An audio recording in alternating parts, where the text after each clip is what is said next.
it working? Oh, here we go. Cool. That won't work for a second. So lock it in.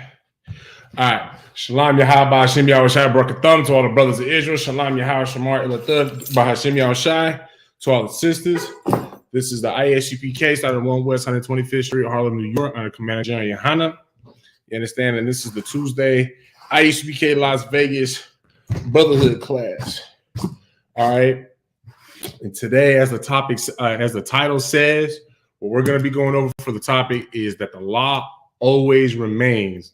You understand? From the time of Adam, which is the book of Genesis, or what Genesis means is the beginning, since the beginning all the way to the closing of the book of Revelations. You understand? The law has always remained, and it will always remain and persist on the face of this earth. And we're going to go over that and bring that out scripturally out of the Bible, because, you know, in the ISUPK, we don't just say things, you know, just talk out of our asses. You understand? We actually prove what we are speaking about. You understand? Whether it's going to be, you know, some encyclopedia, dictionary, thesaurus fact, what have you, or we prove it in the Bible. You understand? We're not like these Christian churches where we just say anything and everything to make you know, to make ourselves sound profound and you know, knowledgeable and wise and whatnot. In reality, in the ISUPK, we are knowledgeable and wise because we actually understand this Bible. We follow this Bible. You understand? And we'll actually be going over that a little bit as well during the topic. Before we get into the topic, I'm just going to ask that everybody does as I am doing, which is to like and share the class.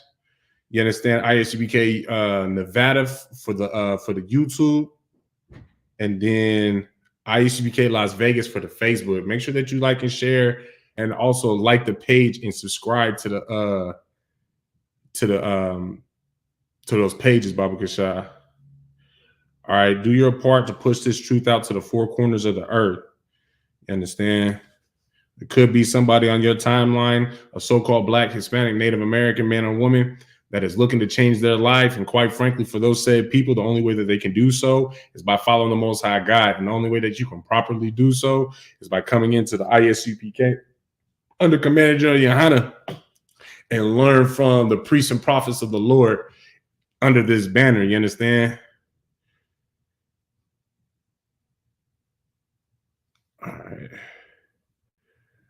All right.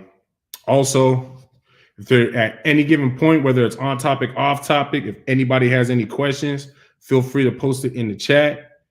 You understand? I will answer your scripture to the best of my ability scripturally. You understand? Like I said earlier, man, we're not the Christian church. We're not just gonna, you know, just say whatever to make you feel good, make me look good. You understand? If I don't know the answer, then I will let you know. But I'll write down your question and take it to a mightier man than myself. Point being, what that is I will get you the answer.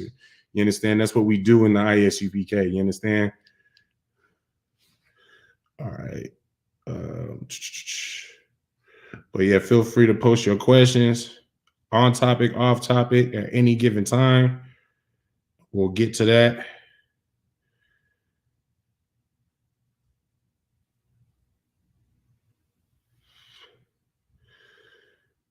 I'm just sharing it to a couple of these little random Facebook pages that I had joined just to have a little more, pages to share to. So give me 1 minute. So lock it, and then we'll get into it.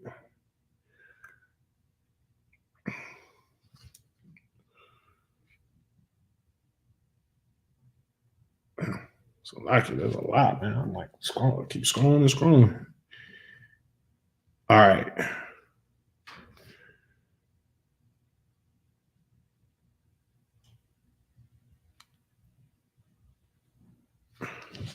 Okay.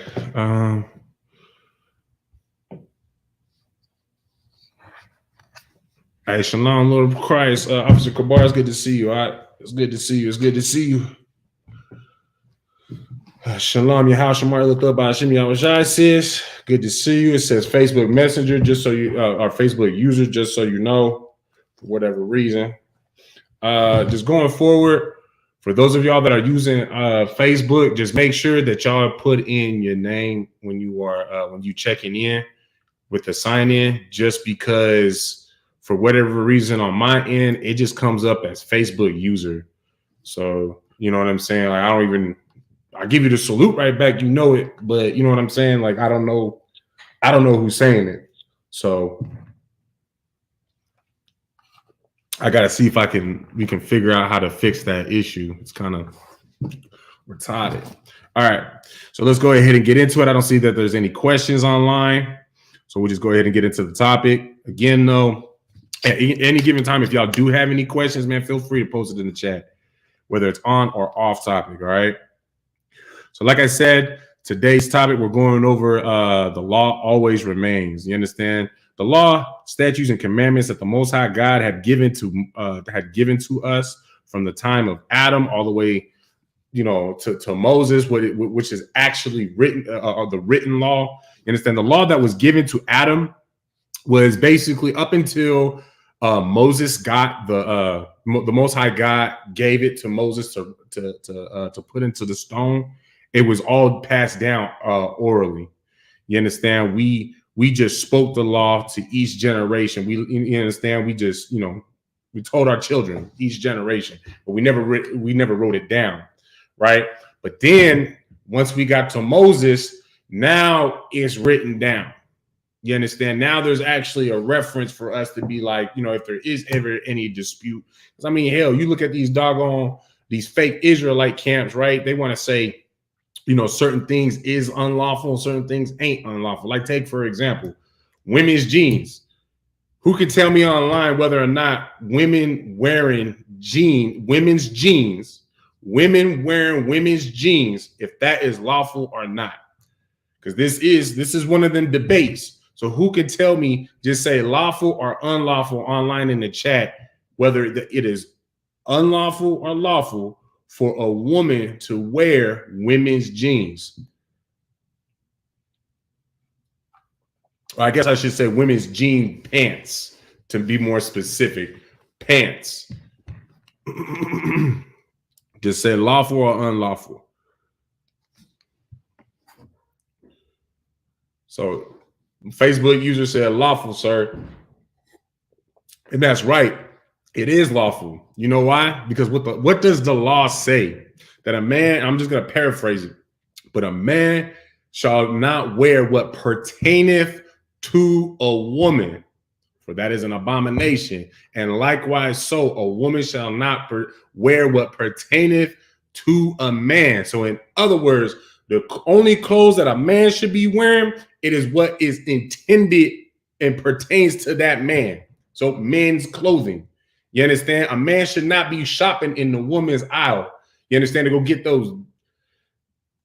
Like we gotta moderate the words that we use and whatnot. To go wear those feminine pants. All right, those what women wear women clothes. Or no, exactly. You understand? A man should not be going over there in the women's section at all to wear their jeans, their skirts. You know, man, don't even touch their socks. So socks are intended for them. You understand? They be having the little frilly stuff on the ankles and stuff like that. Anyways, why you try to wear those while you're wearing some basketball shoes? It don't make no doggone sense.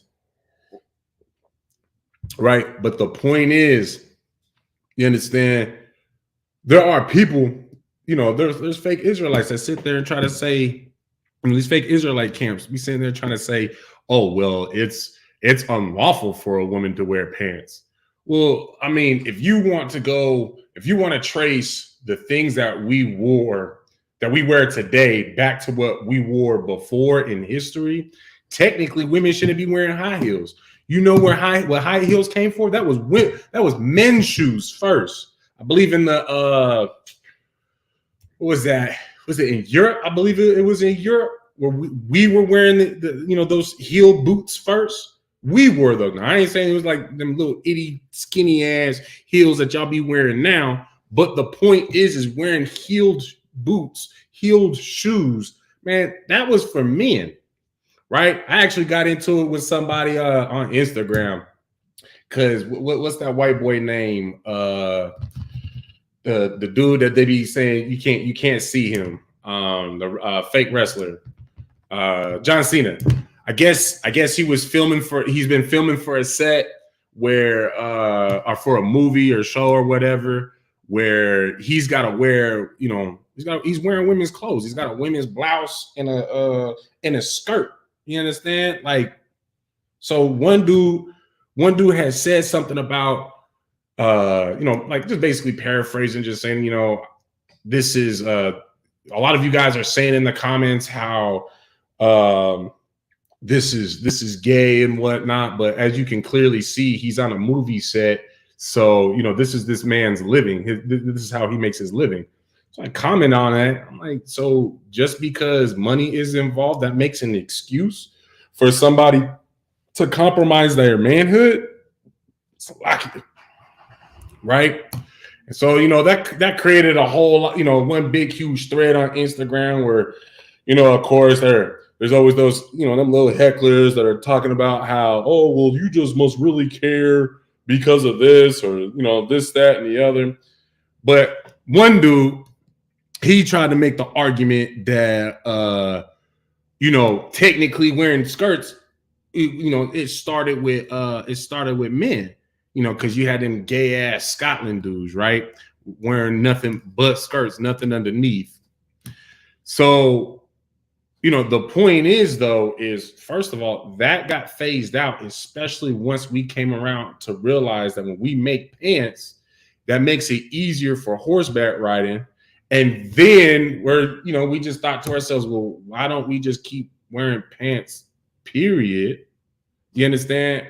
With our work, with what we work and, do all these things. So they basically did away with the kilts.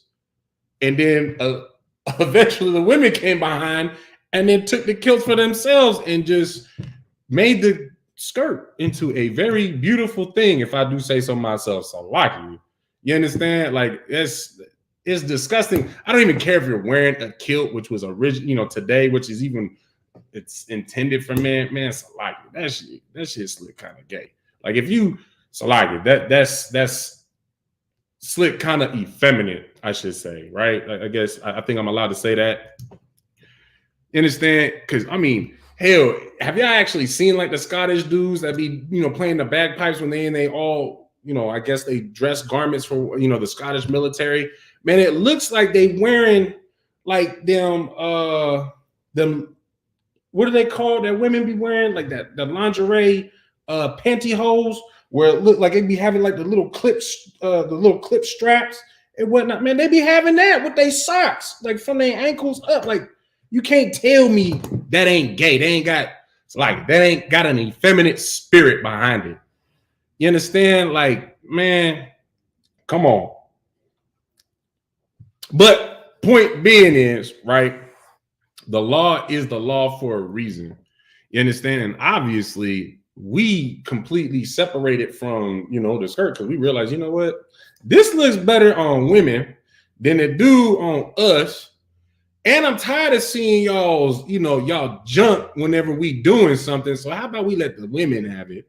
And we do away with these doggone skirt, kilt, effeminate ass dresses, and we start wearing pants. You understand? So now those phased out of being pertaining to a man, and we're now they are pertaining to be a woman's garment. You understand? And the law says that we're not to wear the things that are pertaining to the opposing gender. Yeah, all right. So we're gonna get into this officially. Salakia. Start where first scripture I was gonna pull. So I got enough kind of long-winded with that, right? We're going to go to the book of Matthew, chapter 5, and verse 17 through 18. All right, we're going to read the book of Matthew, chapter 5, verses 17 and 18. And this is written in red. You understand? When anything is written in red throughout the Bible, that means Yahushua Mashiach, our king in the Hebrew, or as the world ignorantly knows him as in English as Jesus Christ, he is speaking. You understand? So these words should be a little bit more heavier to anybody that is reading or listening to these words, because I mean, hell, everybody talk about how they're a follower of Christ. You understand? They follow after Christ's footsteps and this, that, and the other. Well, let's see what our King says when it's pertaining to the law. You understand? This is the book of Matthew, chapter 5 and verse 17. Think not that I am come to destroy the law or the prophets. Now, mind you, like I said, this is written in red. So Yahweh Mashiach is speaking right now. You understand? And he's telling you, do not think that I am come to destroy the law or the prophets. You understand? Now, why is him saying the destroying the law or the prophets so important for us to understand what he means by those very few words, right? Because what do Christians sit there and say? That the law is done and over with? Or in other words, the way that Christ would put it is that the law is been destroyed. The prophets have been destroyed. You understand? What the prophets stood for, what the prophets taught, what the prophets were all about is destroyed, which is the law. You understand? That's what Christians in them Christian churches are trying to push and make y'all believe, make us all believe. You understand? I am not come to destroy, but to fulfill. So he is coming to not to destroy the law, not to do without the law, that's how you say, do without the law, but he is coming to fulfill. In other words, he is come. Yahweh got on the scene to show us how to it's like I'm getting tongue twisted up. Yahweh came on the scene to fulfill the law, to show us that the law can be followed to the T. You understand? That you can be perfect in the law. We needed Yahweh to come on the earth and show us how to follow the law. Because you know what? When we just had Moses, who had written down the law for us all to be able to reference and see and argue about what is the law and what isn't the law, obviously that wasn't enough for us. We needed somebody to come on the earth, walk this earth in the truth. You understand? Walk this earth in perfection of the law, where they did not offend a single law. And that's what Yahweh did. And if I may as well, that's also not to ignore people like Lot. Not Lot. I believe Lot was actually he was deemed upright, I believe, up until that was up until that instance with his daughters. What is his name? Doggone it. Job, Salakia. Job was an upright and righteous man, meaning, man, he followed the law. If it says in the Bible that somebody is upright and righteous, that lets you know that that person follows the law, that this person does not offend the law. This person is not caught up in the distractions of the world, of these worldly distractions. You understand? Their focus is the Most High God. Just like what Yahweh came on scene to show us. You understand? In his own flesh. Hey, man, listen, I'm gonna teach you and show you exactly how you're supposed to walk in this truth, walk in this law, with this brotherhood, having your focus on nothing but the Most High God. You understand? That's what he came and did, right? Verse 18, for verily I say unto you, till heaven and earth pass, one jot or one tittle shall in no wise pass from the law till all be fulfilled. You understand? Now, y'all might be sitting there, watching this and thinking to yourself, well, damn, Officer Rock, I would like to raise my hand in class and ask you, what did that mean? That in no wise, that's us like you. That in no wise pass from the law till all be fulfilled. What should all be fulfilled? Everything that was written in the law, all of the prophecies will come to fruition, will happen, will be fulfilled. You understand? Yahweh Shai Mashiach was prophesied, and he came to fulfill his portion of the law. You understand? Being that the redeemer of the people. You understand? His blood, his innocent blood, to redeem us, so that we can have an opportunity to be, for the Most High to deal with us again, to be our mediator for the Most High God. These things were prophesied in the Old Testament. You understand? So what's actually really important about this, we're only this is only the 5th chapter of the New Testament, right? And the crazy thing about it is, as well, is numerous of the chapters before it, the 4 chapters before chapter 5, is all on the same note. Christians ignore this, but the point is these first 5 chapters are going in and basically telling you need to read and reference, and hell, give reverence to the Old Testament. Give recognition to the law, and do not forget the law. You need to keep the law. I pray y'all understand this, because I know a lot of y'all don't understand this, because that's why you still giving all your goddamn rent money to Pastor Pork Chop, just so that he can still touch your daughter. And then you trying to act, you trying to figure out how you going to keep her from acting up. When lo and behold, the problem is who you goddamn giving your money to, who you giving your loyalty to. Somebody that is just a wolf in sheep clothing. You understand? Who's telling you that the law is done and over with, just so that he can keep stealing that money from you, and he can keep touching your son and sleeping with you and your husband and your brother and your sister and you understand? Because tell me if I'm lying that these things do not go on in these Christian and Catholic churches. I'll give y'all a second.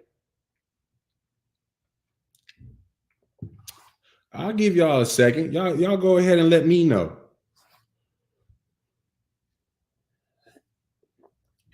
Guess what? Ain't nobody gonna raise their hand, because if you do, I'm gonna call you a goddamn lie and start pulling up articles of Christian pastors getting 13-year-old girls pregnant that were in their choir, or them fake priests that were touching little boys, and Christian pastors too touching little boys.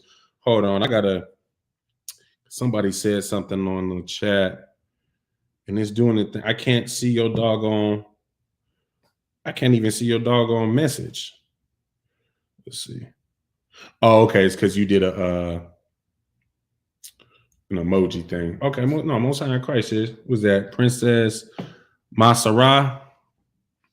No, Most High in Christ. But y'all understand these things, are happening in this church, because these wicked and evil things are happening in these churches, and these, in the Catholic and the Christian church, are actually just all around. The only place that you can have a safe haven, Black, Hispanic, and First Nation men and women, is here in the ISUPK, where you can have your children running around in whatever area that we got established, whether it's inside the school, man, inside them school doors, man.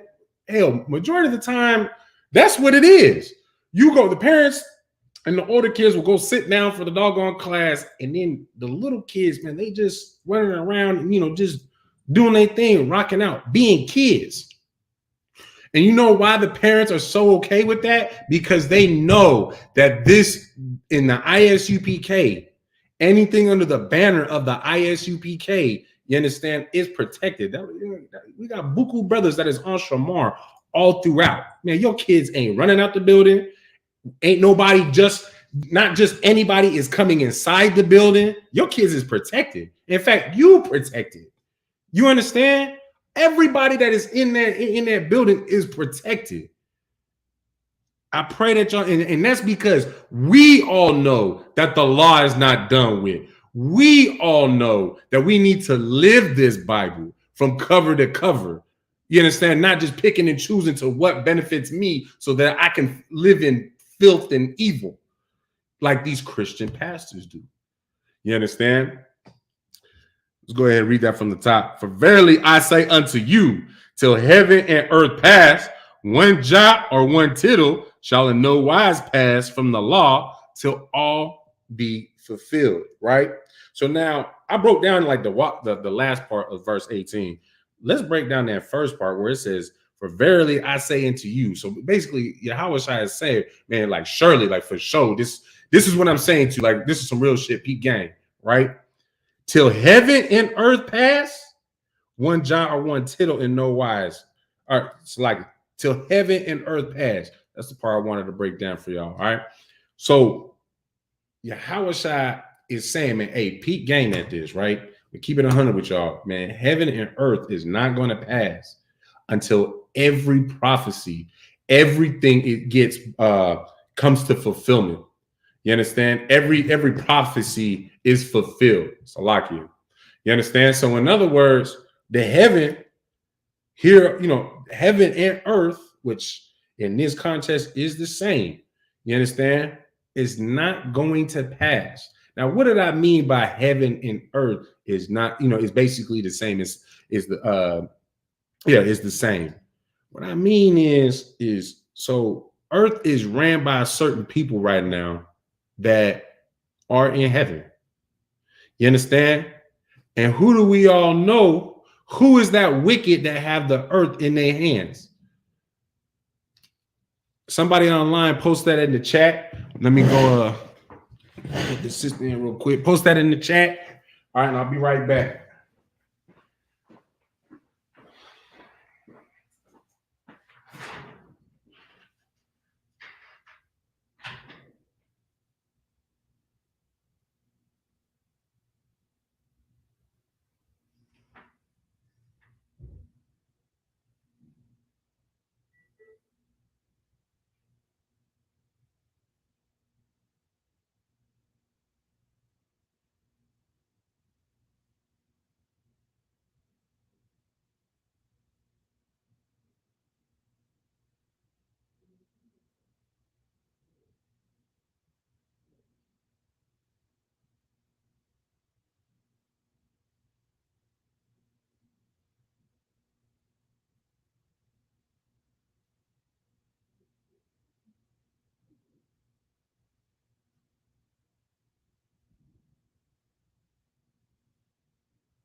If you want, you can plug that in.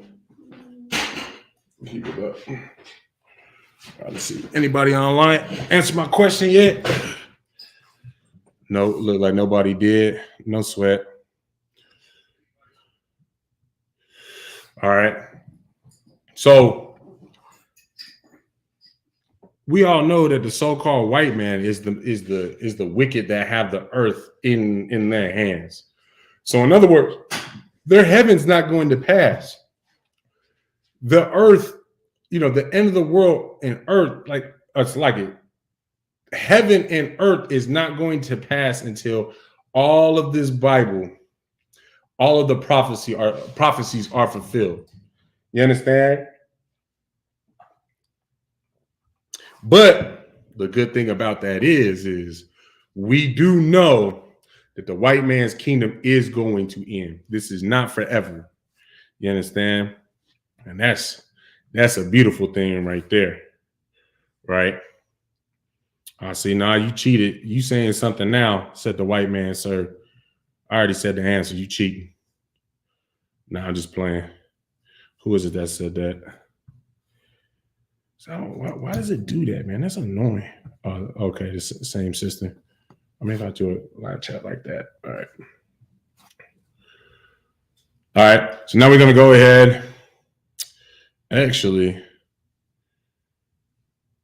So, yeah, we're going to drop that. Now we're going to go to the book of Luke, chapter 24 and verse 44. The book of Luke, chapter 24 and verse 44.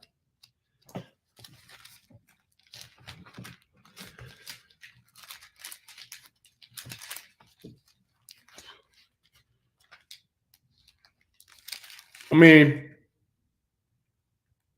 I was basically wanting you to say that, so I understand what you're saying because I know, they're out there picking and choosing what words we can and can't say on Facebook. So I understand what you're saying. You could have said Esau, use his biblical name. Um, you know, you Israel. So as far as being creative with, making slang or a different noun or adjective for them goddamn devils, I'm sure you would have came up with something, and I would have understood who he was talking about, right? But no sweat, sis. All right, so where I say Luke 24 and 44. I went to 22. Let me get there. So I like you. All right. So this is the book of Luke, chapter 24 and verse 44. And he said unto them, now this is Yahushua speaking right here, it's written in red. These are the words which I spake unto you while I was yet with you, that all things must be fulfilled, which were written in the law of Moses and in the prophets and in the Psalms concerning me. So right here, Yahushua just precept himself from the book of Matthew. Well, we just read in the book of Matthew, chapter 5, verses 17 and 18. You understand? This is a direct precept where it gets laid out just as bold and plainly as possible. Man, it's got underlines. It's goddamn highlighted for you. Your Bible should have just came highlighted with the book of Luke, chapter 24 and verse 44, highlighted with a doggone sticky note that says precept for Matthew chapter 5, 17 and 18. That's what it should have done for you right there, because that was so doggone plain. It says, these are the words I spake unto you while I was yet with you, that all things must be fulfilled. So he's recalling, he's like, man, I told y'all that this whole time I've been with you, all these things have to happen. Everything has to happen. All of these prophecies have to be fulfilled. You understand? Which were written in the law of Moses. So there are prophecies that were written in the law of Moses, in the Mosaic law, you understand, in the book of Leviticus, the book of Deuteronomy, that even today in 2023 has not happened yet. You understand? And in the prophets and in the Psalms concerning me. So even in the book of Psalms where Yahushua is prophesied, the thing, where the prophets have prophesied about Yahushua and also other things. You understand? All of these things have to come into fruition. Because what is one thing that God hates? Can anybody tell me one thing that God hates? I mean, if you know what he does hate, like, you can't be wrong. But let me just see if y'all can. I'm going to do a little General Mahayaman moment real quick. Let's see if y'all can read my mind. You impress me if you can read my mind. What is one thing that God hates? And my only hint that I'll give y'all is where Yahushua was mentioning the prophets. You understand? And the fact that we talking about the law. That is my hint to y'all. What do y'all think I'm thinking about when I'm asking y'all what is one thing that God hates?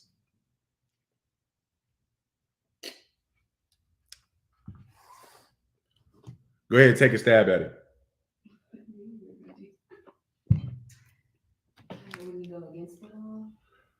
Okay. Can you give me an example of going against the law? I mean, you just use different words to say the same thing. Give me an example of going against the law, though. I guess it could be anything. Just the opposite of what it says. Okay, no sweat. Give y'all a few more moments online and see if anybody can come up with the answer. Just come up with an answer of something that God. Okay, so the sister hates eating pork. So the sister says eating pork. Okay, not what I'm looking for, but you are right, though. Right? Now, mind you, go back to what I said. It says, and your hint is the prophets And then the fact that we're talking about the law right now, right? So, see, and I feel like if I say this part, y'all just gonna know it. I'll say it just to help y'all out, right? If not everything in the Bible comes to fruition, if not everything in the Bible, all of the prophecies are fulfilled, what would that make certain prophets? Okay, false prophets, but give me another word. It would make them a what? It would make them a liar. So, what is one thing that God hates? God hates a liar. And quite frankly, God isn't going to make us into liars. Y'all understand that? Now, can God change his mind? Take for example with Jonah. Jonah, the story of Jonah and the whale, right? When Jonah was sent to I always want to say Nineveh. It might actually be Nineveh, but for some reason I feel like it's not Nineveh. But Jonah was sent out to go prophesy to a city, right? And, to go let them know, hey, what was it, 30 or 45 days, give or take, the Most High is going to come and destroy this city. So y'all need to get yourselves right with the Most High God so that when he does destroy this city, y'all in good standing with him, right? Well, did God destroy that city?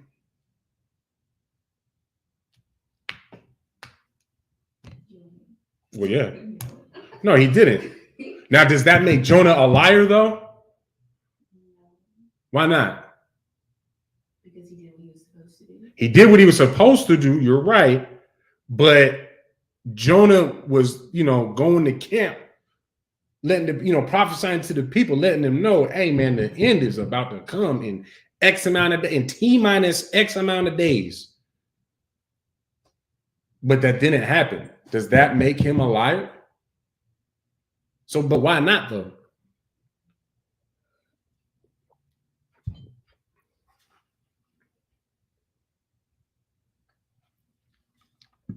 It's simple. And actually, this was when this was broken down to me, it blew my mind. I ain't gonna front. Okay, good. The sister answered. Said, no, sir, because the Most High has the final say.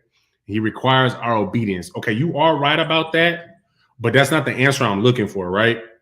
The answer I am looking for is the fact that the Most High, the Most High isn't confounded, or is the Most High is not restricted to just, one train of thought. He's not restricted to just one emotion, like how Christians like to say that God is love, and he loves everybody. My God don't hate. You understand? That is not the God of the Bible. The Most High God has the ability to do what? What am I getting around to saying? There's the ability to do what? Alter what? Outcomes. Okay, that's not what I'm looking for. Try to stay on topic with what we're reading right now. The Most High God has the ability to change his mind. So it's not that Jonah was a liar. It's the fact that God had mercy on that city. And so he changed his mind because he saw that they had fixed themselves and said, you know what? Y'all don't deserve to die no more. Y'all coming back to the law, statutes, and y'all came back to the law, statutes, commandments. Y'all stopped being homosexuals. You stopped eating pork. You started obeying your husbands. When he told you to be somewhere or to do something, you did so as is. You understand? These things started to happen. So God looked down. You know what? Nah, I want y'all to keep doing this because this is what I wanted y'all to do in the first place. So he changed his mind. That don't make Jonah a liar. You understand? But there are some instances where a prophet would be deemed a liar if certain things didn't come to fruition. Like, for example, Yahushua becoming our savior. Yahushua coming to be a savior for, coming to be a savior for his people, whom of which will become the king who will sit on the throne of David. Well, now we know Yahushua came and shed his innocent blood for us, but I mean, he's not sitting in King David's throne right now, ruling Israel. That hasn't happened yet. He may be on that throne.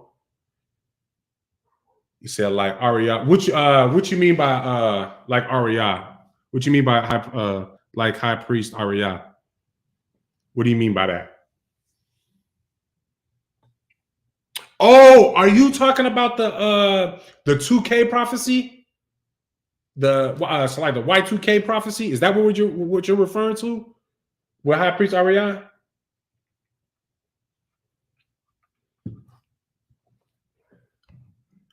Get a sister a second. Okay, yeah, no, exactly like him. Exactly like that. Exactly like that. Because I mean, year 2000, we was all supposed to die. Christ was supposed to, return. But again, high priest Arya was doing his job. He was doing as he was commanded, that he saw he was commanded to do, started gathering his people. He wasn't going in the street saying, hey, everybody, if you just accept this doctrine that I'm trying to teach, as long as you accept my doctrine, y'all can come and join. No, he said, man, separate from these goddamn devils. You understand? Separate from all these oppressors.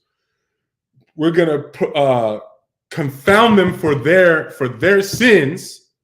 You understand? And in the midst of that, I'm going to bring my people together and build them up. That's exactly what happened. That is what happened with Jonah. You understand? The same exact thing. Just, what do they say in construction? Well, I used to do waterproofing and foundations. When I was first learning the job, because I'm one of them people like, I get something done just to make sure I do it right. Okay, what do I do? What do I do? And I'll be, it might be a little annoying, but whatever. My uncle owned the business, and he's like, listen, man, it's a different address, the same job. You just doing the same thing over and over, just at a different address. In this context, man, it's the same job, a different timeline.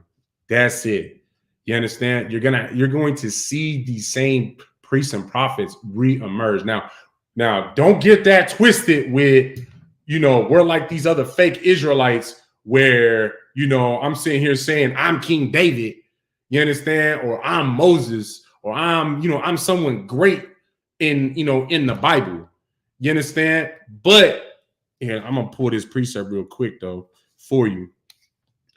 But the point is that, the priests and prophets, from before time will be here again and again and again to keep bailing us out until we are out of our oppression, until we are finally in the kingdom again.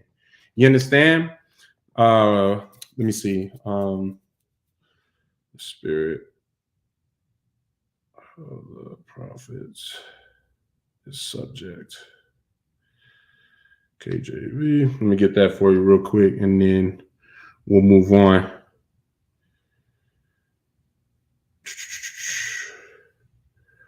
Wait, I want verse 31 too, though. Let me see verse 31 because I think I want. So we're gonna go to 1 Corinthians chapter 14 and verse.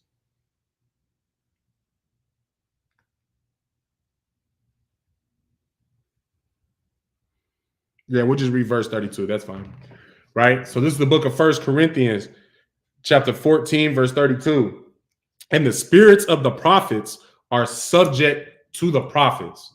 So this lets you know that, man, if you are a priest and prophet today of the Lord, then you was a priest and prophet of the Lord at a different time as well. You understand? Does that mean, now, do not get this twisted in any way, sis, that I'm saying that high priest Arya was at one time Jonah or anything like that. You understand? That is not what I'm saying. But what I am saying is that he did the same job that Jonah did. May not went through, may have went through the belly of the beast, the belly of a fish, like the belly of a whale, like Jonah did, but in a different context. You understand? Because Jonah he was in a whale's belly. You understand? But we also know that going through hell is similar to being like Jonah in that whale's stomach. And how do you know that? Well, if you read, you understand? If you read, what is that? I think that's 4:1. Is that Jonah 4:1? No, it's 2. It's 2:2. The book of Jonah 2:2.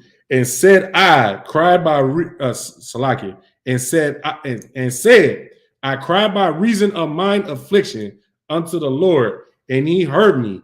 Out of the belly of hell cried I, and thou heardest my voice. And this is talking about Jonah when he cried out, when he was pleading with the Most High, right? While he was in the belly of the whale.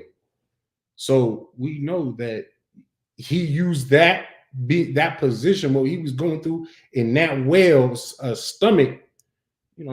This is like being in hell. Well, guess what? High Priest Ariyah, living in America, the belly of the beast. The belly of the beast in doggone New York, Salakia. You understand? He was going through hell. He was going through that belly of the beast. You understand? But of course, because he was doing the Lord's work, he was doing as the Lord had commanded him to. And hell, even with the Y2K prophecy, carried out what the Most High had wanted him to carry out in the first place. Did that answer your question, sis?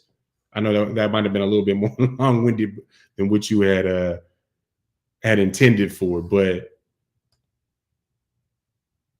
I guess I should ask, did I answer your question in its fullness? Do you have any more questions on that at all or in general?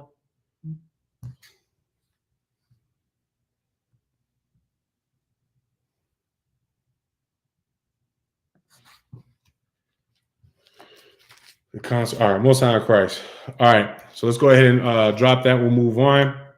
We'll go to the book of Matthew, chapter 19, verse 17. The book of Matthew, chapter 19, and verse 17. All right. This is the book of Matthew, chapter 19, and verse 17. And he said unto him, why callest thou me good? There is none good but one, that is God. But if thou wilt enter into life, keep the commandments. What is today's topic? The law always remains. You understand? What is the law? It's the commandments that the Most High God gave us. You understand?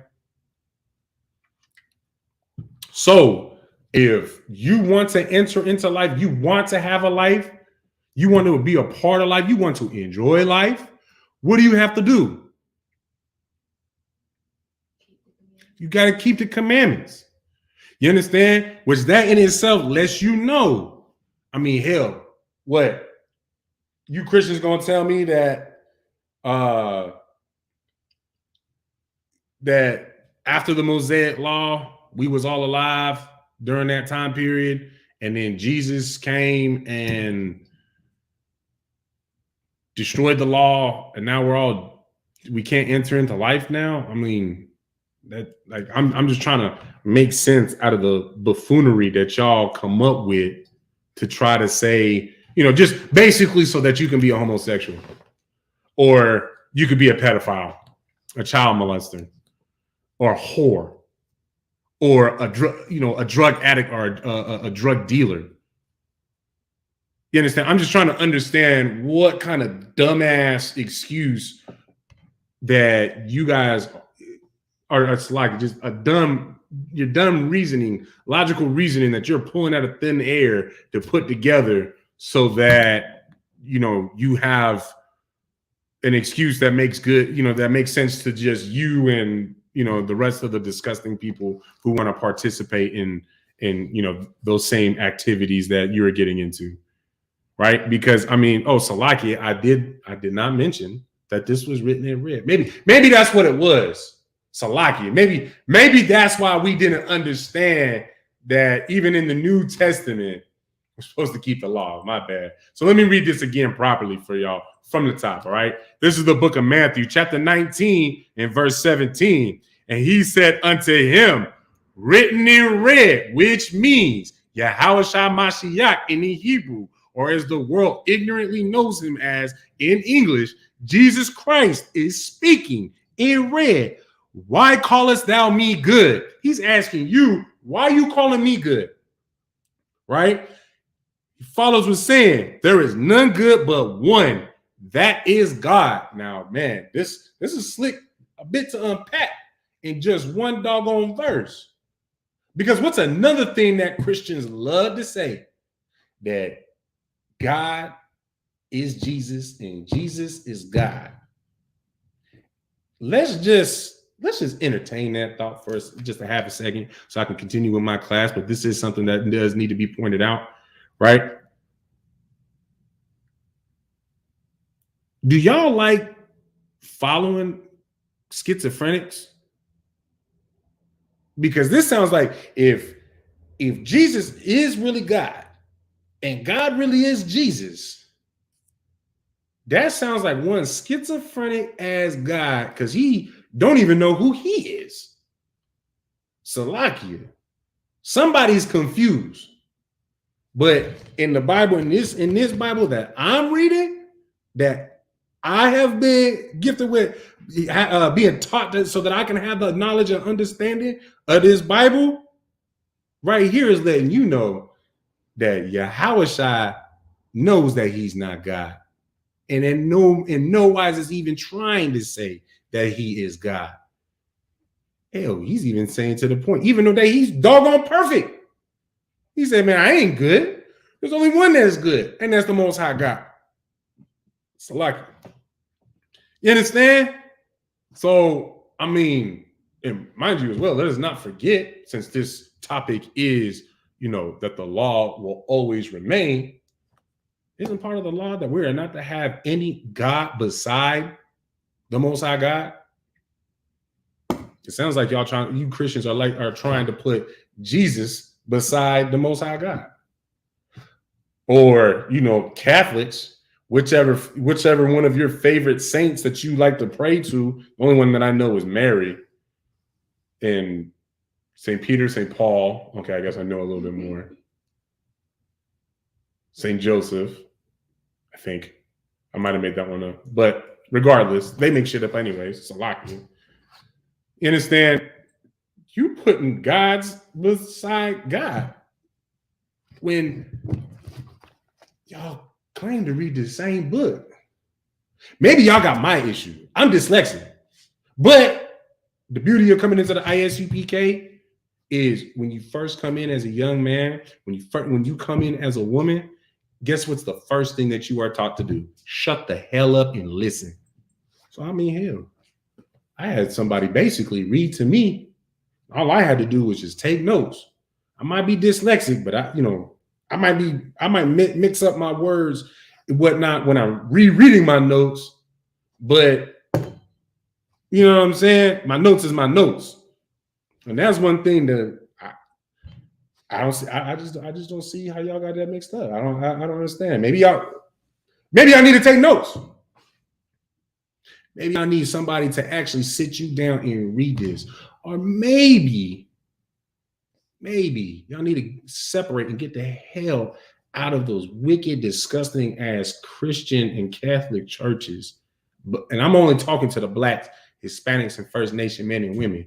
Y'all need to get out of those Muslim mosques and them Buddha Kung Pao chicken temples, you understand, and all them other false religions, and just come into the ISUPK so that you can get this truth, man. You can see through the lies that these people keep on trying to tell you. And mind you, in my opinion, one of the biggest doggone Christian churches is society itself. It's just society itself, because there's nobody who has a bigger opinion of the Bible than society, even though they say, I'm atheist, I'm agnostic, I am things that hates the Bible, but I've got all the opinions of the world, or all the opinions in the world about the Bible, about shit that's not even in the Bible. You an expert on something that's not even written, that's not even said. Y'all get what I'm saying? That's your Christian pastor. That is society. the biggest Christian pastor of all of them. That is the priest of Christianity and Catholicism, is society. You understand? But if thou wilt enter into life, so in other words, man, if you actually want to live life, keep the commandments. Now we read this in fruition, or all the way through from the top, with me saying it properly. I gave you the book, chapter, and the verse. I even let you know that Yahushua Mashiach, or as the world ignorantly knows him as in English, Jesus Christ, that he was speaking right here. These are his words. So there should be no more confusion now going forward, right? For you goofy ass Christians thinking that the law is done and over with, right? Because I mean, the law is written in the Old Testament, which lets you know that you need to refer to the Old Testament to know what commandments you're supposed to follow. How else are you going to keep the commandments if you don't know where the commandments at? Right? If you don't know the commandments, where can I learn the commandments? Oh, you got to go to the Old Testament. I don't believe in the Old Testament. Why not? Because I only follow after Christ. Christ followed the Old Testament. Salakia. Like, y'all just see just like how just slide. I'm not a big fan of done things, as y'all can kind of see. And I can kind of talk myself around in a conversation of just how some of you goofy people just think and operate. You understand? And that's kind of how it is. Like, I just don't understand how y'all have that misunderstanding. See, now, and I'll level with y'all, right? Before I found the truth, you know, I was agnostic. I didn't believe in any of the religious stories, but I always knew that there's a higher power, right? So, you know, even at one time, I was one of them goofy ass people, society people, right? But the thing about me is we can sit down and you can tell me, okay, no, man, you should check this out. This is why. I'm gonna listen. Okay. But I'm also going to double back, verify for myself. Because one thing that I've come to learn over, you know, my many, many summers and springs, winters, and falls that I've lived on this earth, you know, people are able to make the most false, the most BS lies sound just so good.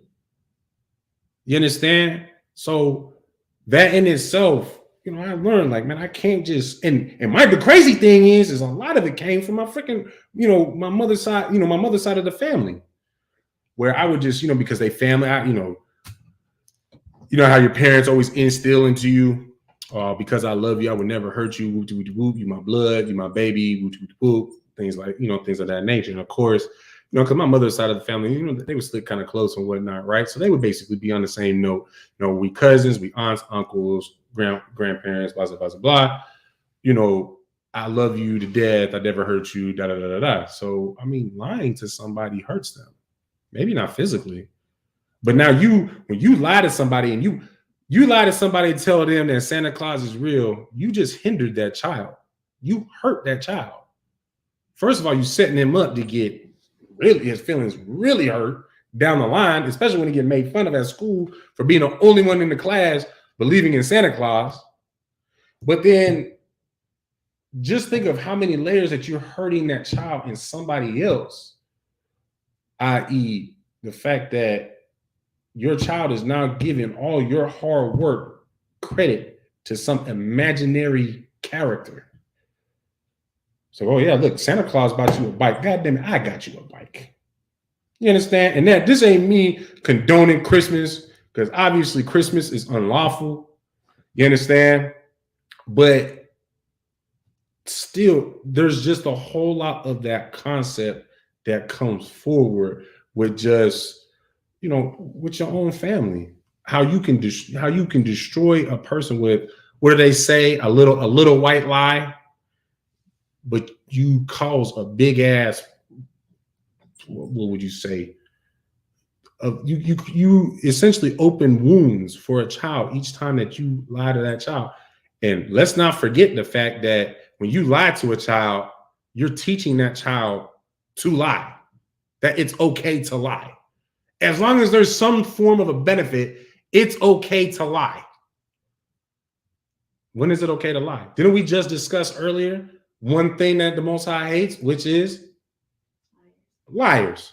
The Most High God hates liars. In fact, it is you offend the law when you lie. We are not to bear false witness on each other. We are not to lie to We are not to lie to one another. So I like it. My tongue keep getting all twisted up. Right? We're not to do that. That is against our law. But hey, y'all ain't worried about that.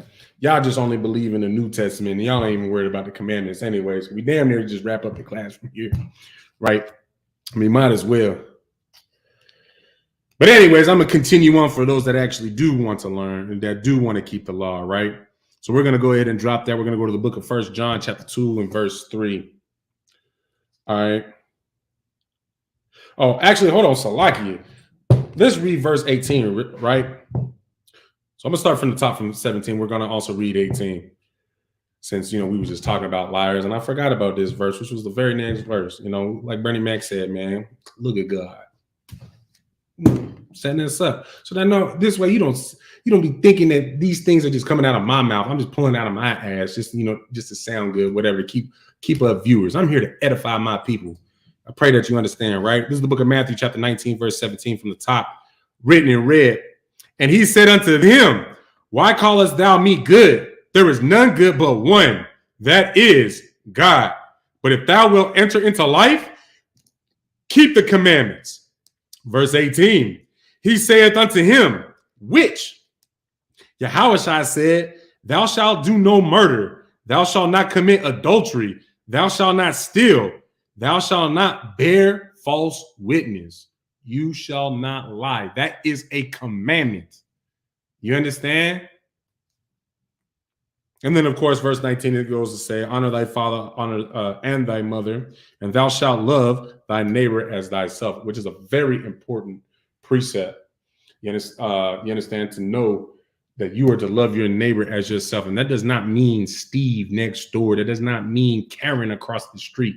You understand? Your neighbor is Blacks, Hispanics, and Native Americans, man. Those are the only people who can actually, those are your neighbors. Those are the people that you are supposed to prefer above all others, is your own people. You understand? You cannot be loving your own people if you're preferring the enemy over your own. You can't. Because first of all, think about how difficult it is to make your enemy love you when they're already starting off on the foot from birth. From their spirit to hate you. You got to convince their whole spirit to love you. And so what are you going to do? You're going to forget about yourself. You're going to forget about your people. You're going to forget about those that actually matter to go all in just to convince this one goddamn devil that you're not a nigger like everybody else, that you're not a wetback like everybody else. You're not a savage just like everybody else. You can be loved. You can receive that white man love. That's what you'll be too focused on. That's why you cannot love. You cannot prefer your own, you cannot prefer the enemy over your own. You understand? You cannot say that your enemy is your neighbor. You can't. Because you know what? White people don't even want to live next to you anyways. While you're sitting there trying to say in a simple ass mind, Karen across the street, that's my neighbor. Well, what do you think Karen is saying? These goddamn niggers are they flooded into my damn neighborhood. They're taking over my neighborhood. They are infiltrating my neighborhood. They are pests. These animals are pests taking over my neighborhood. But you're sitting here saying, This is my neighbor. Hello, neighbor. And they giving you the bird. You know what I'm saying? Hey, shalom on Christ, sir. It's good to see you, man. But y'all understand what I'm saying? You can't do that. So it makes no sense for Christ to be referring to the other nations when he says love, when he uses the word neighbor. Man, he's talking about your own people.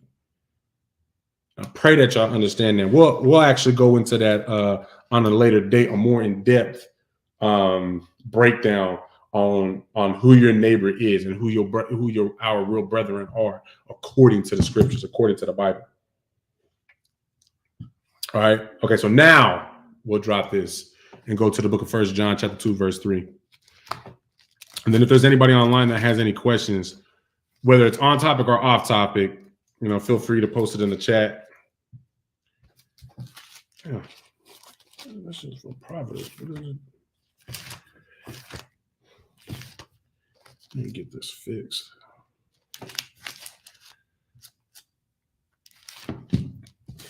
And I got me a new Bible because my first Bible is falling apart, but I'm having a hard time of letting this one go, man. That's my first Bible. 1 John 2 and 3, and it was a gift from a brother in the school too. So it's hard to let go. I gotta get it repaired. So I still like using this one. All right, the book of First John chapter 2 and verse 3. And hereby we do know that we know him if we keep his commandments. Maybe we'll go to the top of the verse, right? Or the top of the chapter. We'll go to the book of 1 John chapter 2, verse 1. So we can get an understanding of who him is. The book of 1 John chapter 2 and verse 1. My little children, these things write I unto you, that ye sin not. And if any man sin, we have an advocate with the Father, Yahushua Mashiach, the righteous. Verse 2, and he is the oh man, I need to resubscribe to my Hooked on Phonics. I can't say this word. And he is the propitiation. Salagi, I gotta skip over that word. For our sins, and not for ours only, but also for the sins of the whole world. You understand? And hereby we do know that we know him if we keep his commandments. Now you understand? This saying, the sins for the whole world is Israel. You understand? If you look up the definition of world is, or do we have the, yeah, we do. Son of this. Let me get y'all the biblical definition of what world means, right? I should look up that proprietorship. I can't even say that doggone word. I'm gonna hurt myself. Oops. Forgot that W came after S.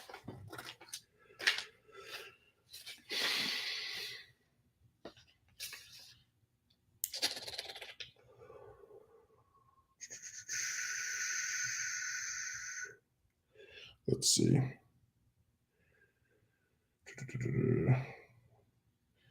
Why doesn't this have the word? Let me see if I can just pull it up in my blue letter then. Pull up in my blue letter, get y'all the proper definition of what world actually means in biblical context.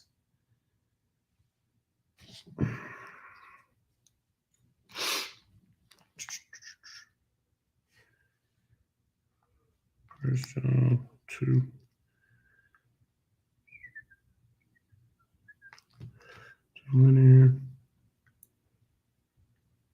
There we go.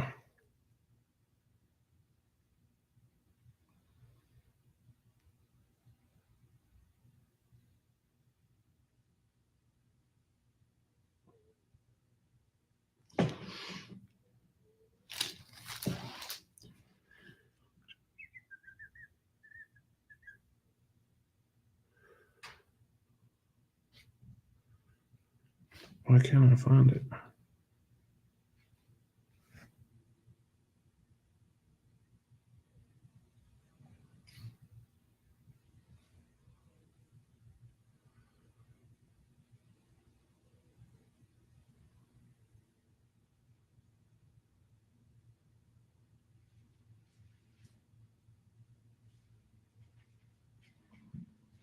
All right, Slovakia.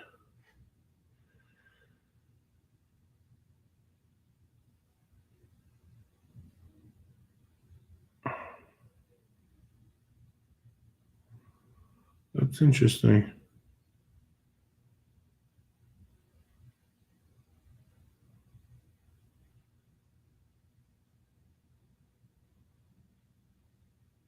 All right.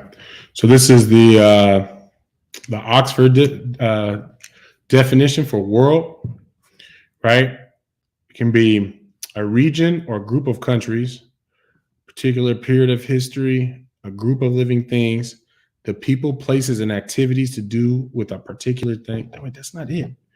I thought I just saw it.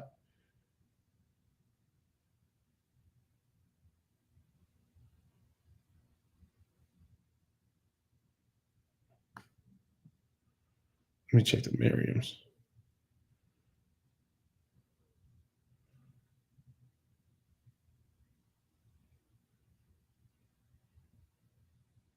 There it is. The word world, right, that we use in the context of this Bible right here, right, is human. It's different societies, ages, and societies.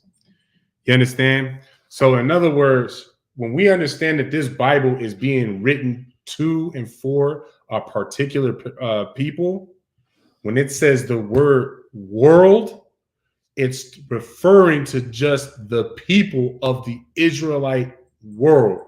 So, for example, and we use the word world in this context in that context without even knowing it. Like, oh no, man, this is the white man's world. Or you don't know what it's like to live in a black man's world. You don't know what it's like to live in a Mexican man's world. You understand? Or this is a third world country. You don't know what it's like to be in a third world country. So what you trying to say? These are different planets? Because when the simple are sitting there looking at the word world, they think it's Earth. It pertains to Earth. When, okay, if you're going off of that logic, when you sitting there saying that, the black man's world is different than a white man's world, are you talking about two different planets? So now what are we talking about? Men are from Mars and women are from Venus? Is that what we're referring to now? So where the hell is the black man from and where the hell is the white man from? You understand? So let's also not get that twisted, right? The word world is just age and society of people. You understand? And we know that it's talking about the society of the Israelite society, the Israelite people, when the Bible uses the word world, right? Verse 3, and hereby we do know that we know him if we keep his commandments. So now when we read verse 1, we know that it's referring to the Most High God, right? Because it's saying, if any man sin, we have an advocate with the Father. So when you sin, who are you sinning against? What are you doing when you sin? When you sin, you transgress the law. It's like whenever you commit a sin, you are transgressing the law. So when you transgress the law, who is it that you're offending? Who is it that you are transgressing against? You're transgressing against the Most High God. You are offending the Most High God. Yahweh HaMashiach, or Jesus Christ in the English, he is what did it say here? He is our advocate if you were to sin. He is the mediator. He is basically there to vouch for you to say, hey, Salakia, sir. Salakia, I don't want to. Or Salakia, Yahweh, man. Someone's, the brother was just being goofy. He slipped up. But just let me work with the brother. He can be, the people, the people that you are calling him to be like the people that you want him to be. You understand? Like that's what Christ is as that advocate, as that mediator, right? Verse 4: He that saith, I know him, and keepeth not his commandments, is a liar, and the truth is not in him. So again, this is letting you know that it's the him is the Most High God. And if you are one of them goofy ass Christians saying, oh, I know God, I love God, and I know God, and just all your dumb things that Christians like to say, we'll just leave it at that, right? You're a liar. Because, I mean, I was here for the Feast of Purim, right? I was here at the school for the Feast of Purim. I didn't see, Pastor Pork Chop here. I didn't see any of the pastor. I didn't see the Christian choir here. But that's because they don't keep the law. And I know they're not going to be there April 1st at Raleigh, North Carolina for the Passover. I know they're not going to be there. You know why? Because they don't keep the law. Or simply enough, they don't love God. They don't. They like that little hypnotism nonsense that they all partake in. They like being lied to. That's what that comes down to. They like watching everybody else lie in that Christian church where they sitting there doing, using Star Wars force on everybody, knocking down the whole crowd and putting their hand on each other and doing force lightning so he electrocuted and he fall out. And then all of a sudden he get up and he ain't a sinner no more, but then Monday morning he back to being a homosexual. They like being lied to. They like that. They like the whole, how you say the word, the whole, I want to say play, but it is pretty much a play, but it's a different word I want to use. Charade. They like the theatrics. There it is. They just like the theatrics. That's it. That's all it is. They go for a couple hours because it makes them feel good to think that they sacrificed a couple of their hours from what they wanted to do to go to a theatrical play. So in other words, they sacrificed something else. Who knows what they think they're sacrificing to go and watch a play. To me, that's date night. You know what I like to do from time to time? I haven't done it in a while, a good hot minute. But you know what I like to do? I like to go to Walmart and people watch. I like to play little games like find the Walmart people, find the mullet, stuff like that. Like I like to do that. That's a simple, stupid. If you want to bring someone with you, because it makes it funnier for me. Take a lady with you, whatever. Do that for 30 minutes, whatever. Walk around, whatever. Go do a little bit of shopping. You know what I'm saying? Little small stupid date. Man, you do damn near do the same thing at church. I bet you can play find the mullet at church and find the Walmart people at the Christian church. Now, and I ain't saying there's anything wrong with shopping at Walmart, but y'all know what I mean when I say find the Walmart, Walmart people. Them white people who just didn't know that dental plans existed. Stuff like that. You know what I mean? Or just they clothes. Or I ain't gonna get into it. Like I said, there's nothing wrong with shopping at Walmart. I shop at Walmart so that I can find the Walmart people. It's like, but y'all get it, right? You understand? The only way that you can actually, and that's why this class is actually so important too, for y'all to understand, is that like what it says right here in verse 4, he that saith I know him and keepeth not his commandments is a liar, and the truth is not in him. So for you to understand that the law always remains, that you are always to follow the law, statutes, and commandments is important, because you don't want the Most High God to view you as a liar. You don't want to be a liar. You understand? All right, let's drop that. Now we're going to go to the book of Romans, chapter 6 and verse 1. The book of Romans, chapter 6 and 1.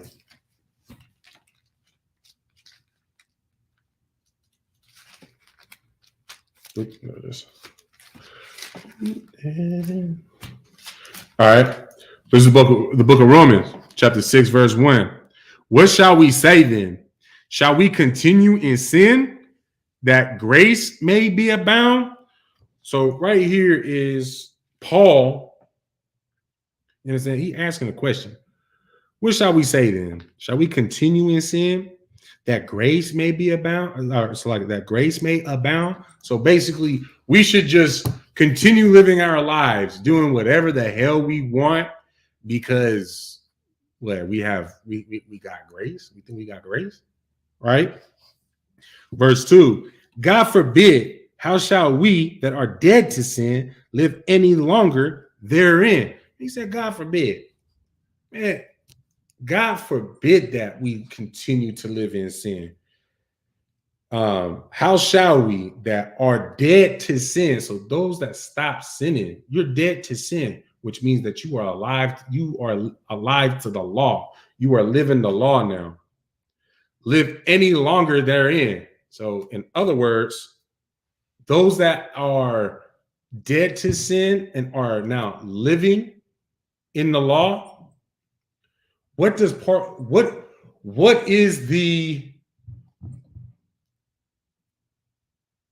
what's the word? What is the what's the consequence of sin? What comes? What is to come to those who sin?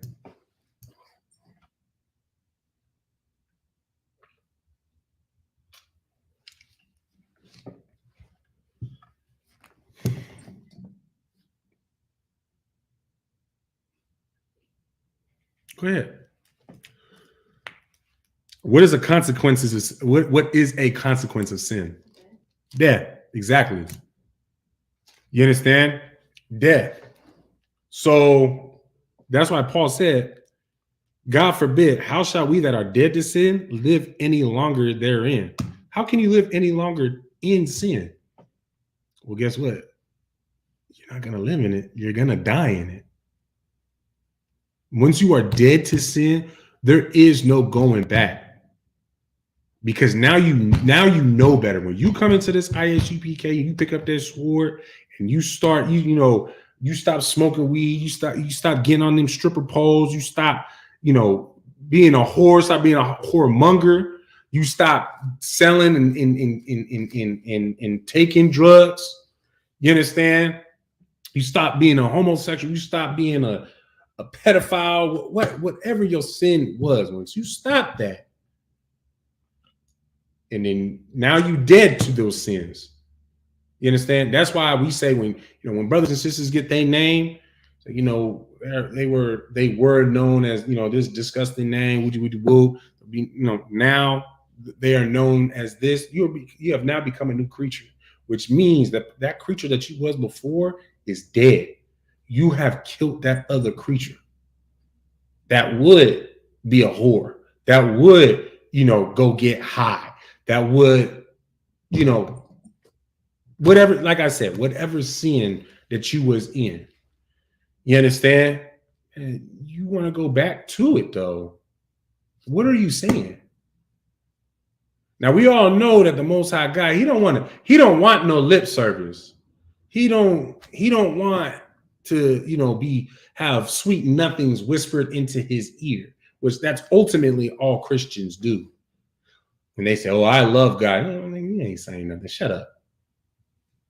But what does God want, though? What does the Most High God want, though?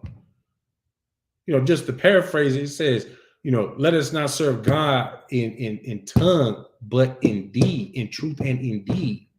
So in the things that you do, you understand? Y'all see how it said, those who say they love God, but don't keep the commandments are liars. Because man, this ain't about lip service. Even though the Christian pastor tells you, you know, you can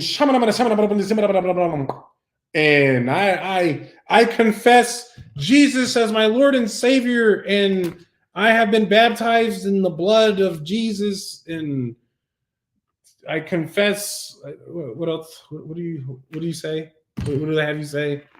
That's all I remember. I went to a Christian church one time, and I was like, I asked them because they had the little, the person like when you're new. No, it was like one of the people in the crowd, basically. You know, it was this chick. She, showing me around and whatnot, and she's like, "Oh yeah, you got any questions? Just ask." So, dude's on the mic and giving his, well, I guess they thought it was motivational speech. You just let the Spirit flow through you and be one with God. Just love each other, and everybody's just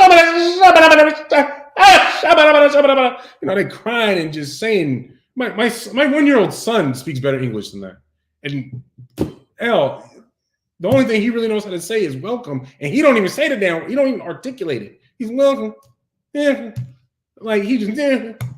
You know what I'm saying? I asked the chick, I'm like, yo, what language are you speaking?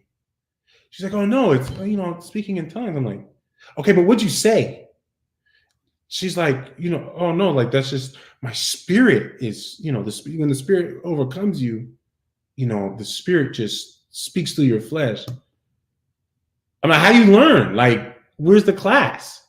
It's like you hear how stupid that is? Just how ridiculous that sounds? Salakia. All that lip service for what? You don't even know what the hell you're saying.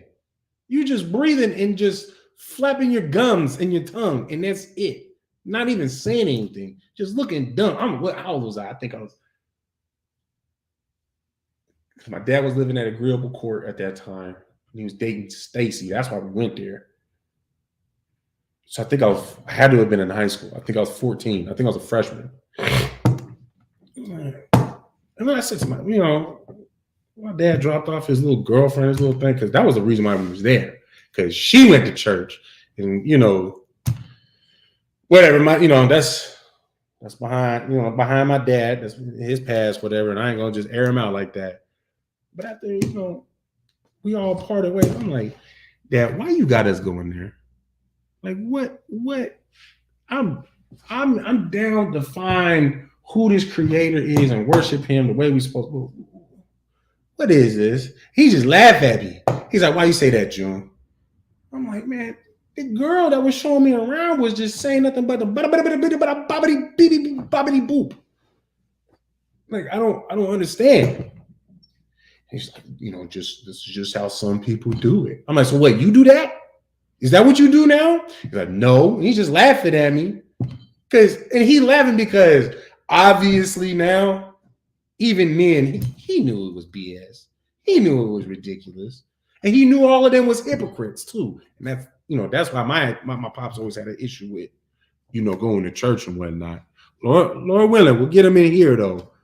It's just his big thing is the time differences and stuff. He's an old dude.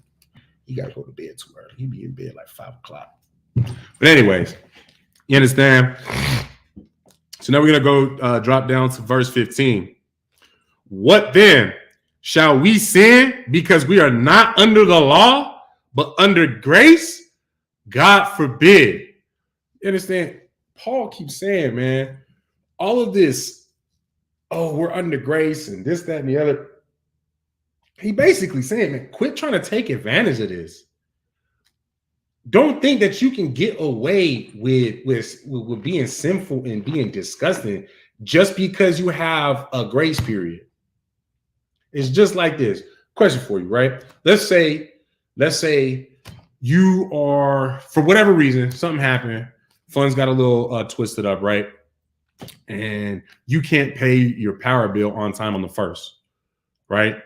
So you call them, hey, Nevada Energy, hey, just want to, let you guys know, I'm even giving you guys a 24-hour advance, let you guys know tomorrow is my due date for the power bill. I'm asking for a grace period where I don't receive any type of fees. Can you work something out and I'll get you your money as soon as I have it? A lot of times, they'll work with you. Yeah, okay. The best I can do is X amount of time. Sometimes they do it by default, where they say, okay, the first is your due date, but you won't start getting any type of additional fees as long as you pay it by the 5th. The first is the due date, right? So if you're in a situation like that, right, they give you the grace period, whether you had to call for it or they just automatically gave it to you. Are you going to get the money during that grace period and then go fuck it off doing Salakia? Go blow it off, I don't know, on weed, alcohol, a girl's night out, on some shoes, a purse? Or are you going to pay it as soon as you are able to? So yeah, you might have missed the deadline, the original deadline, the first. You get the money on the 4th or the 5th, and the 5th is your deadline. What are you going to do with that money? You're going to pay it during your grace period, right? Why? Because you don't want the fees. Wasn't that so simple? That's basically what Paul is talking about right here. What then? Shall we sin because we are not under the law, but under grace? God forbid. Now, what he meant by we are not under the law, meaning we're not under the law. You're not under the law per se when you don't know the law. You're not going to be, I don't want to say it like that. The law is not as heavy on you when you don't know it. So in other words, the Most High is, he's merciful. He's a terrible God, F you up, but he is also a merciful and understanding God. Like, okay, because what is, just preaching, we're not gonna pull it because I do want to finish these precepts if I'm able to tonight. But just to paraphrase it, it says, someone who knew that they had transgressed the law will get many more lashings than someone who didn't transgress the law. Two people offended the law. Same law. Let's say it's adultery. One knew adultery was unlawful. The other one didn't. Now they're both gonna get them ass whoopings. But the one who did know that they wasn't supposed to be committing adultery is gonna get many more lashings than the one who didn't know. So in other words, punishment is still gonna come your way, right? So that's all it's saying is as far as under the law. You're kind of taken at a different regard. You're dealt with a little bit differently. Does that make sense? That makes sense? So,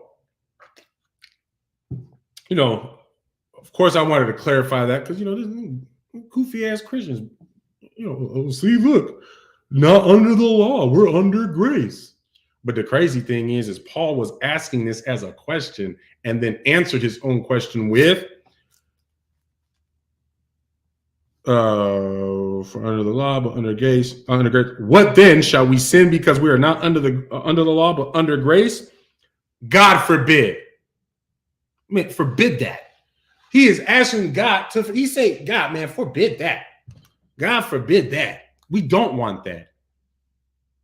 Because then what? Now you have establishments like the Christian church where, your Christian leader is molesting your sons and daughters, is sleeping with your husband or your wife, or the both of you together and separately.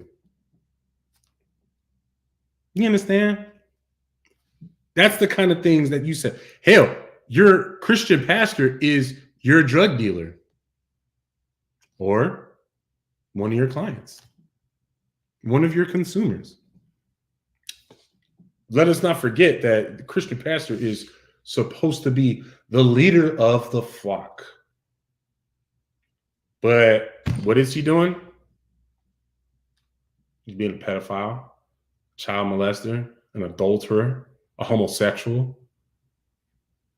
Now, y'all do realize the consumption and selling of drugs is witchcraft. So he's a witch. I mean, what more do we need to bring out to say how disgusting and wicked these Christian pastors are, that sadly we are choosing to follow after? And when we be honest about it, when we are honest with ourselves about it as to why, even though we know that they are committing these atrocities, we allow it to happen. We turn a blind eye to them. No, not my pastor. Your pastor is the one who's locked up. What you mean, not your pastor? Because you want to be justified in your sin. Because of the man that you look up to is doing some manner of wickedness, it makes you feel better about you doing your wickedness. What the leader is doing it and I'm doing it. Like, why should I feel bad about me doing it? He over there blowing a rod. All I'm doing is just smoking weed. Why should I feel bad? And weed was made on the earth. We ain't getting into that today. But you understand? All right. Moving on. The book of 1 John chapter 3 and verse 4. We're going to go to the book of 1 John chapter 3 and verse 4.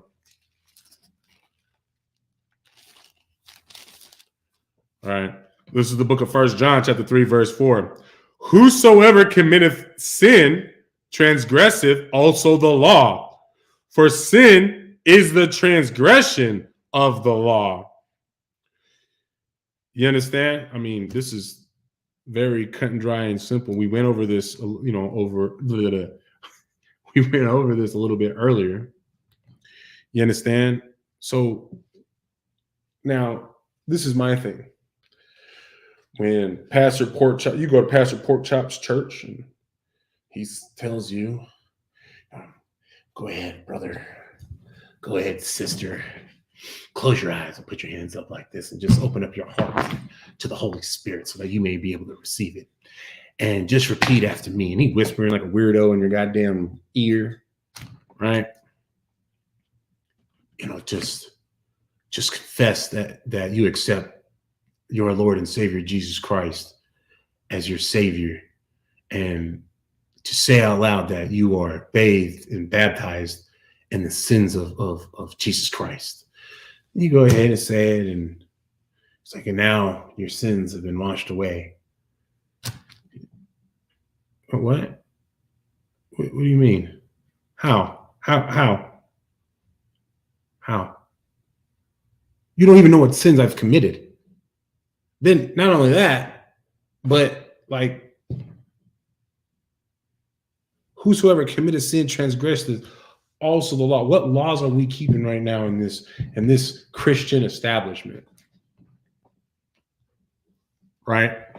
What are we doing? What you know, I see that y'all, everybody just brought pizza. Christian loves them pizza. And damn near half the time they'll have like maybe two, there'll be 10 boxes and maybe two of them are cheese. What's the other 8? The other 8 or 9? Pepperoni. I have never known a Little Caesars pizza joint or Papa John's or a Pizza Hut or a Domino's that serves beef or chicken pepperoni or turkey or lamb pepperoni. So, in other words, the hell y'all eating? You gonna sit here and tell me that my sins are done away? You don't even want to talk about my sins like a weirdo in my ear. Y'all about to sin right now. Y'all eating pork. Y'all transgressing the law right now. Then, of course, I can keep saying the same thing over and over about all the atrocities that the Christian pastor does time and time again, destroying other people's families and lives, right? You understand? You just need to understand Black, Hispanic, and Native American man going forward, right? Is that committing sin is transgressing the law. It's breaking the law of God. Okay, so if you're not there, April 1st, Raleigh, North Carolina, for the Passover, you are transgressing the law. That is breaking the law. To keep the Passover is the law. You understand? Every year, it is the law. That's how you know them Christians ain't got the truth. That's how you know the Catholics ain't got the truth. They're not doing one of the biggest biblical events for the nation of Israel. One of them that we are to remember every year for all our generations forever. I've never seen a Christian or Catholic church keep the Passover. I mean, do we not read from the same Bible? It made no doggone sense to me, right? All right. Drop that, go to the book of 1 John chapter 5, verse 3. Now, 1 John 3 and 4 are going to get a little bit more heavy, right? The book of 1 John chapter 5, verse 3. For this is the love of God, that we keep his commandments, and his commandments are not grievous. So, for anybody, just like what we read earlier, somebody that sits there and gives you all that lip service about how they love God and this, that, and the other, but doesn't keep the laws. I mean, here we go again. And the crazy part is the commandments are not grievous. Following these laws is not a difficult thing to do. It's really not. If you want to really nitpick and try to say that anything, if anything, is difficult about serving the Most High God, I mean, in reality, as a whole, just because we such a destroyed ass people, we have a hard time, with just saying sorry or accepting the fact that you did do something wrong. It's just that is us apologizing to our own people, showing love and compassion to our own people. You understand? I mean, in the ISUPK, we don't have that problem. But as a whole, I mean, really, I feel like that's really, you already paying your doggone tithes. Oh, I mean, well, not even paying your tithes. You just handing your money away to Pastor Porkchop, giving them buku money. I mean, why else you think that he got the mega church? He got the doggone he driving around in a Phantom, right? And a Mercedes, what have you? Got the nice ass shoes, the nice ass watch, nice ass suit. Just look, just got the white man's apparel all the way through, right? Because you pay for it. Because you give, them collection plates going around 4 times, and each time they come around, you throwing it in. And it's like, I always wanted to take shit out. So like it. I only went to church a couple of times. I didn't know what it was the first time. Because when my pops took me with his girlfriend for his girlfriend's church, I didn't know what it was. Because my mom's side, they Mormon. So they ain't do it like that. There would be little envelopes it would be all bench chairs all the way throughout, right? And there'd be like a little cubby on the backside where there'd be envelopes, and then their music song choir books, right? So if you was gonna pay tithes, You just take one of the envelopes, put your money in, whatever, and you wrote on the envelope your name, the amount, and blah, blah, blah, blah, blah. And then you basically, like, as far as I know, they all did it in secret. Like, I don't even know where you would take it from there. Man, so lucky. When I went to that dog, I was like, hold on, wait, this is for me? He's like, no, pass it around. Or put money in and pass it. I was like, oh. All right, I ain't trying to get in trouble. My dad would f me up. It's lucky. But you know what I'm saying? It's lucky. But, man, just think about how grievous it is to be a goddamn Christian. You got to make sure that you paying Pastor Pork Chop's rent. You got to make sure that you are constantly, as a man, busting your ass so that a fake imaginary character can get all the credit for the things that you get your badass kids and your ungrateful dragon of a wife. You understand? Every year for her birth, for all the holidays, mind you, because none of the holidays benefit a man. Let's be real. There is not a single holiday that benefits a man. It is all about the women and the kids, women and the children only, like on the Titanic. Women and the children first. Who cares about the man? You understand? And Slick, that's part of one of the most beautiful things about the being in the truth. For one, is separating from them wicked ass, oppressive ass holidays. You understand? But also, man, all of our high holidays and our feast days, it's not focused on nobody, at least, as an individual. We just had the Feast of Esther. Or the Feast of Esther. We had the Feast of Purim, which of course we tell the story of Esther because of essentially her love for her people, right? Her love for her people, which, helped motivate Mordecai to do, what they did. So we feast in their honor. You understand? For, their great feats. But mind you, that wasn't about a single person. That still comes down to just the fact that as a whole, an individual or one or two or three, a few, or just all of us collectively can do great things to get our people into a mindset to overcome whatever obstacle. You understand? But it all starts with you standing strong, standing tall, and being unmovable in this truth. You understand? The moment that you start to compromise for any of these other doggone religions or what have you, man, you ain't gonna be taking that serious when you finally, want to stand up on your own 2 feet. Like, take for example, man, Kanye West, man.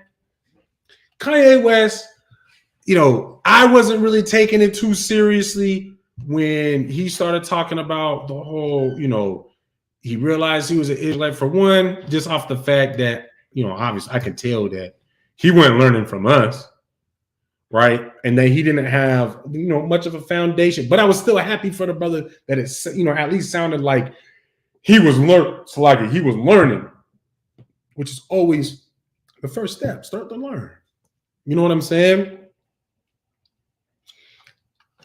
But my thing is I wasn't going to really give too much of make it in too much of a big deal until I knew he was rooted in the ISUPK. Then for me, like, damn, that's, man, Most High in Christ. That's a beautiful thing right there. To go through all that, just all that nonsense and have all that money as well, being being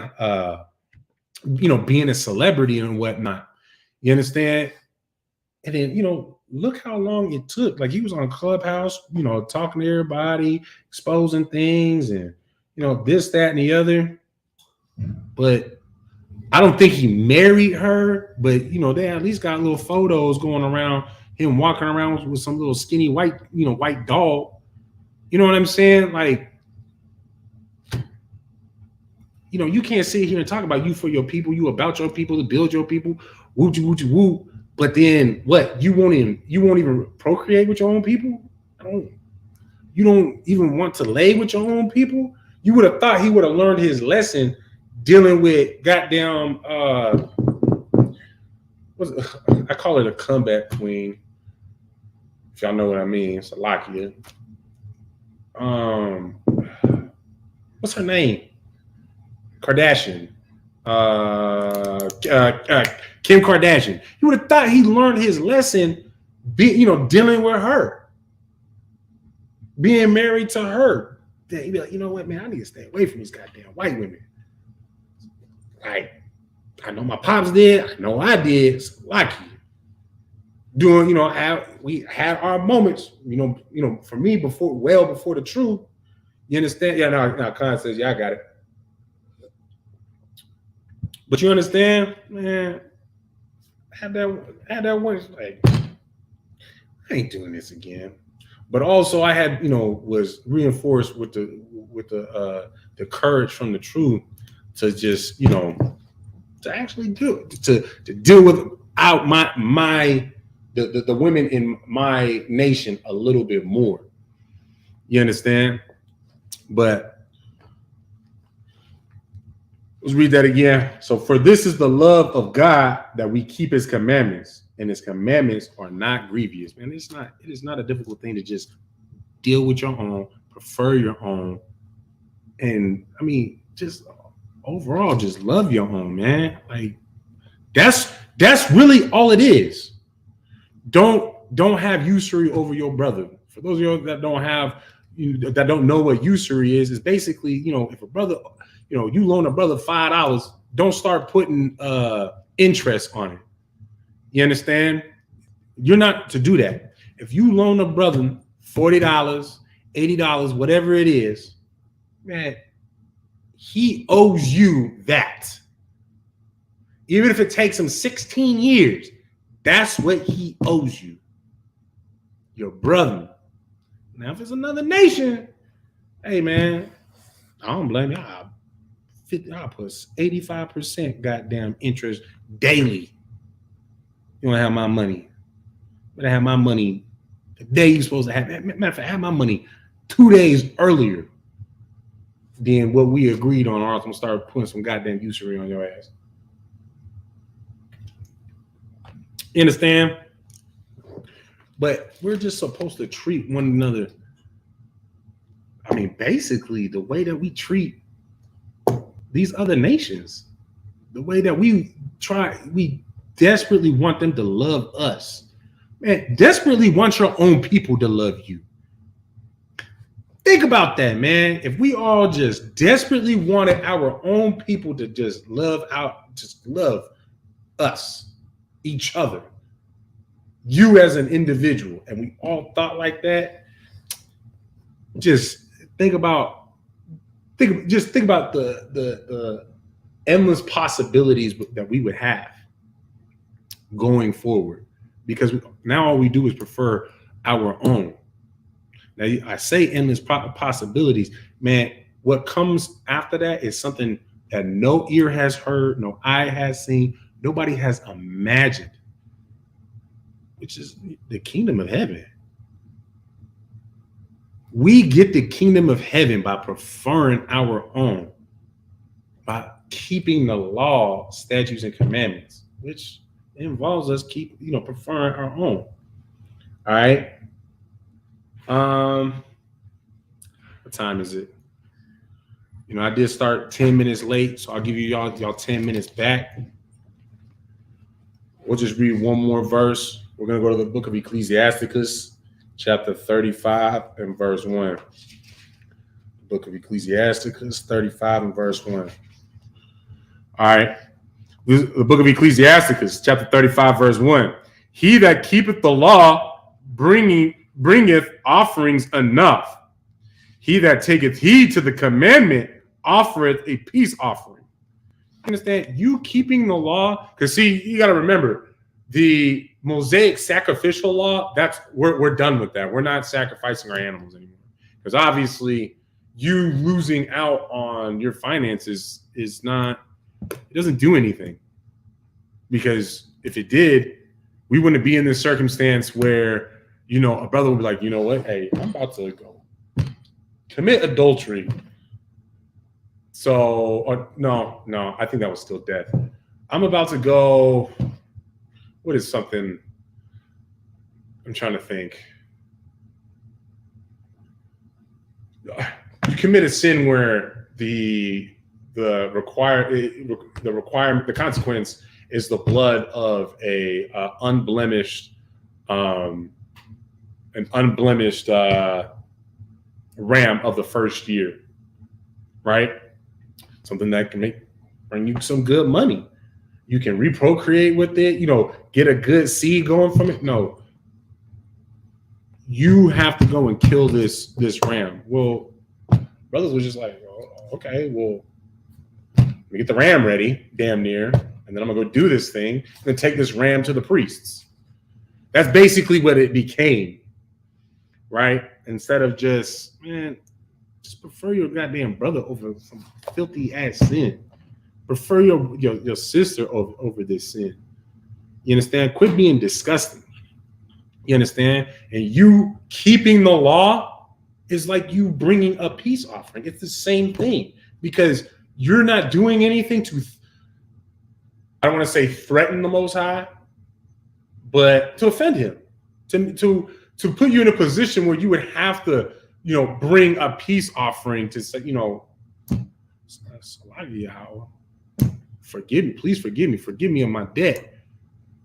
You understand? So we're gonna end it with that. I got just like 5, a couple more verses. We'll knock them out next week, Lord allow. I see that nobody had any questions this week, so Lord allow y'all come to class next week. Realizing that y'all don't know the Bible, so you have questions, and then these questions can get answered so that you can learn the Bible. All right. So this is the ISUPK, started 1 West 125th Street, Harlem, New York, under Commander General Yohana. This is the ISUPK Las Vegas. Make sure that you subscribe to the ISUPK Nevada YouTube page. Hit the little bell button so that you get all notifications of any class, live classes or any content that we push out. You understand? Like, take for example, we've got videos on there promoting the Lord's Passover, April 1st, Raleigh, North Carolina. Make sure that you are there so you are not in sin. You understand? It is a sin. It is transgressing the law for you to miss the Lord's Passover. You understand? One question for some of y'all that some of y'all should have. You understand? For those of that might not be able to make it because at the end of the day, we are in slavery, and our slaveries make things difficult, especially if you're just learning about this Passover. They won't give you the time off, right? Make sure that you reach out to your respective camp leaders. If you're out there in California, reach out to Captain Gadalhar, Captain Kwam, Wa'al. If you're out there in Arizona, Officer Apayat. And, if you're out here in Nevada, reach out to Officer Shabal. Right. Also, make sure that you guys go onto our Facebook, ISUPK Las Vegas. Like the page, man. Make sure that y'all, do your part to help this truth grow. You understand? Because quite frankly, that's how we're going to get out of this oppression that we're in. That's how we're going to be able to, get the kingdom, provoke the Most High God to send Yahushua to bail us out. Take us out of this oppression that we're in, you understand?